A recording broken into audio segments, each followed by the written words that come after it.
gestured to his followers, "Bring them inside, prepare the crosses." "You're insane," Caleb struggled against the hands holding him. The leader stepped closer, his breath reeking of alcohol and something chemical. "Your Bible says that whoever follows Christ must walk as he walked. That means suffering, that means crucifixion. We're simply helping you fulfill your own scripture." He turned to address his followers. "Prepare the inverted cross for our wooed Ethan. Since he has no more digits to offer, perhaps his eyes will suffice this time." "No," Ethan wailed. "Please, no more." They were dragged into the barn's interior, which reeked of incense, sweat, and fear. By candlelight, Caleb could see crude symbols painted on the walls and several wooden crosses leaning. Against the far wall, a silver tray sat on a makeshift altar, holding what looked like pills and an ornate goblet of red wine. "Take 2 pills each." One robed figure commanded, "Drink the wine, it'll make things easier." Caleb and Ethan stood frozen. Then with desperate strength, Caleb swept his arm across the tray, sending pills scattering across the dirt floor and the wine spattering against the wall. "Shit, get those pills." The cultists dropped to their knees, frantically searching for the scattered drugs in the dim light. In that moment of chaos, a sound cut through everything else. Police sirens growing louder, coming fast through the forest. The wailing of police sirens shattered the barn's oppressive atmosphere. The sound seemed to electrify Caleb, flooding him with desperate courage as the robed figures scrambled for the scattered pills. He twisted violently away from the distracted hands holding him. His eyes swept the barn's interior and landed on an ornate wooden chair, almost throne, where the leader had been sitting. Draped over one arm was a leather holster containing what looked like a .38 revolver. Without thinking, Caleb lunged for it, his fingers closing around the grip everyone back. He swung the weapon in a wide arc, his hands shaking, but his voice firm. "Get away from my brother." The cultists froze, one of them still holding. Ethan pressed a knife against his throat. "Drop the gun, or we'll bleed him out right here. You kill him." "I start shooting," Caleb said, surprised by his own steadiness. "Starting with your father." The sirens were getting louder, multiple vehicles, by the sound of it. The leader pushed back his hood, revealing a weathered face with cold, dark eyes and graying hair. He looked more like a businessman than a cult leader, except for the savage intelligence in his expression. "You won't shoot," he said calmly. "Christians don't." A sudden commotion erupted from the barn's shadowy corners. Figures burst from behind. Stacked hay bales and farm equipment, naked, scarred but very much alive. The other Christian captives threw themselves at their captives with the desperate strength of people with nothing left to lose. The barn exploded into chaos-robed figures. Grappled with their former victims, the knife fell away from Ethan's throat as his captor was tackled. Someone knocked over a candelabra, sending shadows dancing wildly on the walls. Caleb didn't waste the opportunity. He ran for the barn door, throwing it open and shouting, "In here, we need help, in here." State police cruisers were screeching to a halt in the clearing, their lights painting the trees red and blue. Officers poured out weapons, drawn moving with trained precision. "Drop the weapon." One shouted at Caleb. He immediately placed the revolver on the ground and raised his hands. "There are victims inside. They need help." The officers swept past him into the barn. What followed was swift and professional. Commands rang out on the ground. "Hands where I can see them." The cultists, outnumbered and caught off guard, offered little resistance. One by one, the robed figures were handcuffed and led outside. Officers made them kneel in a line on the grass as more police vehicles arrived. The EMTs were right behind them, wheeling gurneys and carrying medical supplies. Caleb watched as an officer pulled the hood off the leader, revealing his face clearly in the flashing lights. The officer's eyes widened. He spoke urgently into his radio, and Caleb caught fragments. "Positive ID, Salvador Herrera. Mexican national, wanted list." More officers surrounded the kneeling leader, their manner shifting from routine arrest to high alert. The victims were being helped from the barn, now wrapped in thermal blankets, some walking, others carried. Caleb counted 5 besides Ethan, all showing signs of prolonged captivity and abuse. Their relief was palpable, some crying, others staring in shocked silence at the sky they probably thought they'd never see again.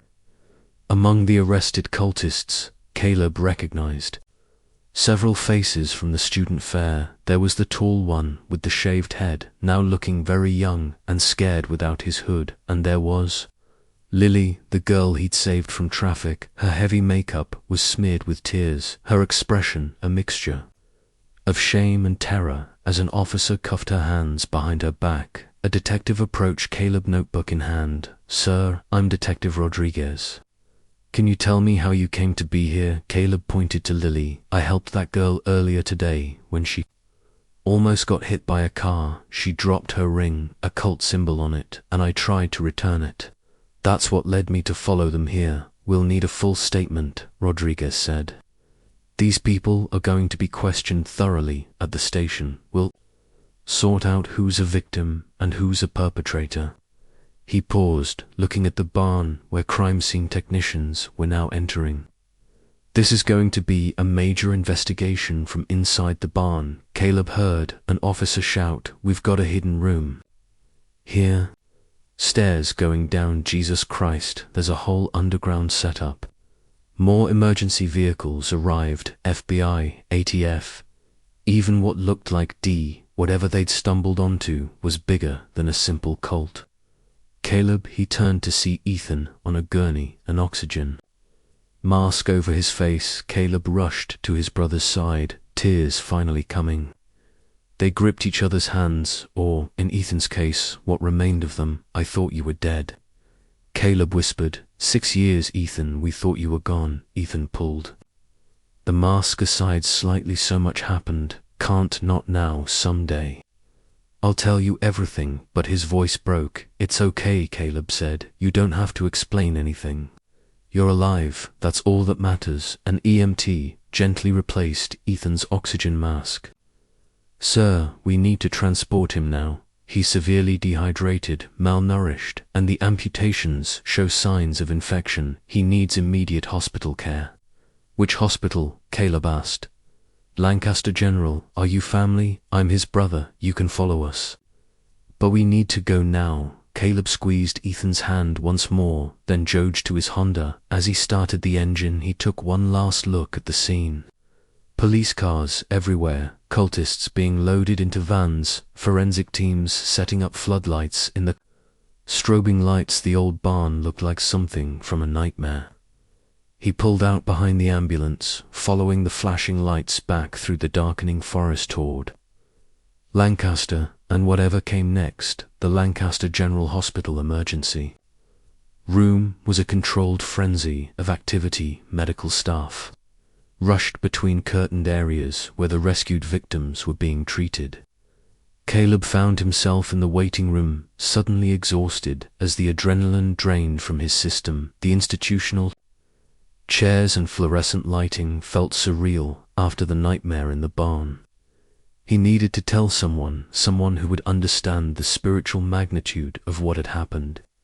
Walking to the nurse's station, he asked the desk clerk, "Could I get the phone number for Lancaster Community Presbyterian Church? I need to contact the pastor." The clerk consulted a laminated sheet of local religious contacts and wrote the number on a post-it note. Caleb used the courtesy phone in the corner, dialing with trembling fingers. "Lancaster Presbyterian, how may I help you? This is Caleb Bruner. I spoke with Pastor Hartley this afternoon. Is he available? It's urgent. One moment, please." The pastor's voice came on the line. "Caleb, what's happened?" "They found him. Ethan's alive. We're at Lancaster General." The words tumbled out as he explained the rescue the cult, everything. "Dear Lord," Pastor Hartley breathed. "I'm coming right now. Tell Ethan we're praying for him." Caleb had barely hung up when he spotted Detective Keene entering the ER with another officer. She saw him and approached Caleb. "We need to take your statement. There's a family conference room we can use." He followed them to a small room with a round table and box of tissues prominently displayed. Clearly a space designed for difficult conversations, Detective Keene activated a small tape recorder while her partner took notes for the next 40 minutes. Caleb recounted everything from leaving the church to the moment police arrived at the barn. The detectives interrupted occasionally for clarification, but mostly let him talk. When he finished, Detective Keene leaned back. The students are talking. Most are terrified college kids who got in way over their heads, but we've uncovered something much bigger. The leader, Caleb, asked Salvador Herrera, Mexican national wanted by the D. For 18 years he's been running drug operations across the Northeast. But this, she shook her head, this is new. He created a cult to move product supply drugs to his inner circle. What he called the faithful, in exchange for recruiting new members. New recruits had to buy drugs for rituals to prove loyalty. It was a self-sustaining market, and the Christian victims that developed later, some members held genuine anti-Christian beliefs, saw it as serving Satan by making Christians suffer. Herrera encouraged it, kept them distracted from his real business. She consulted her notes, according to Bryce Hasuit, one of the students we arrested. Your brother was specifically targeted. Why Ethan? He converted one of their former leaders to Christianity. Travis Cordell, the bar owner where Ethan worked, Cordell left the cult.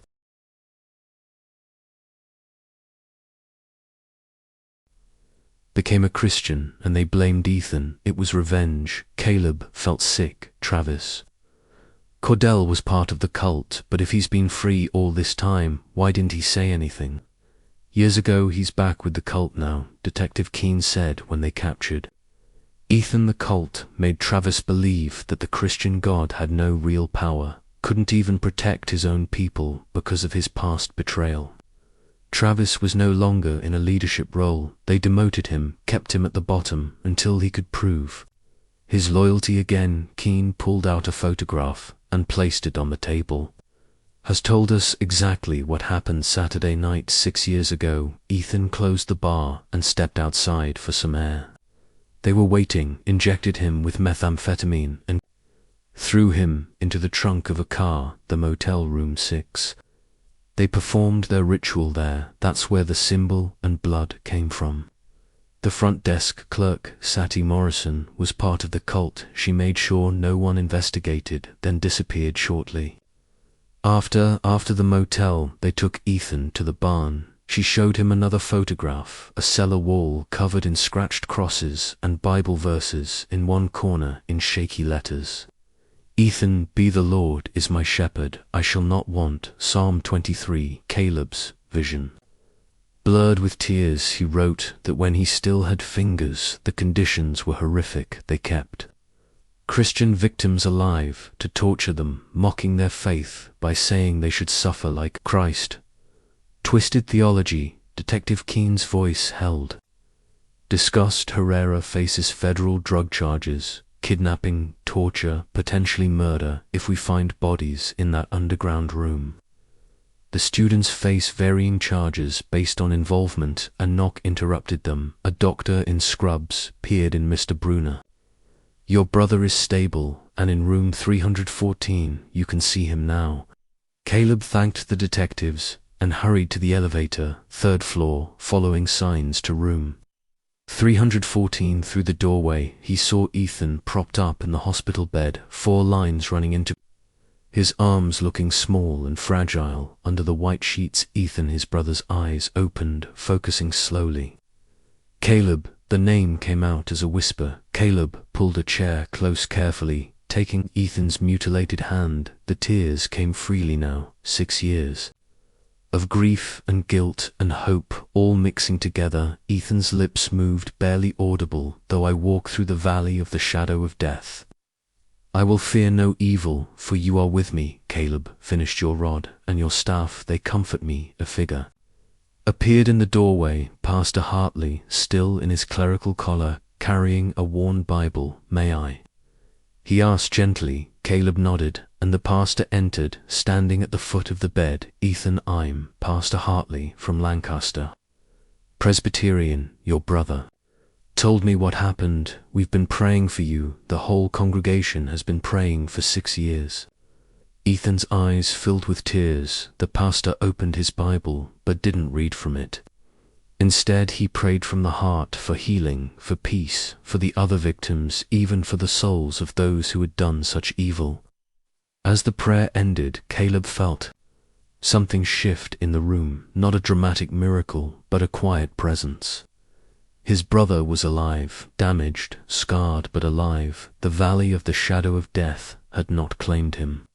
Through faith, through hope, through a love that endured 6 years of not knowing, they had found their way back to each other. And in that hospital room, with machines beeping and the PA system calling doctors, Caleb understood that sometimes the greatest testimonies come from the darkest places. Ethan squeezed his hand weakly, and Caleb squeezed back, neither brother needing words. They were together again. Everything else could wait.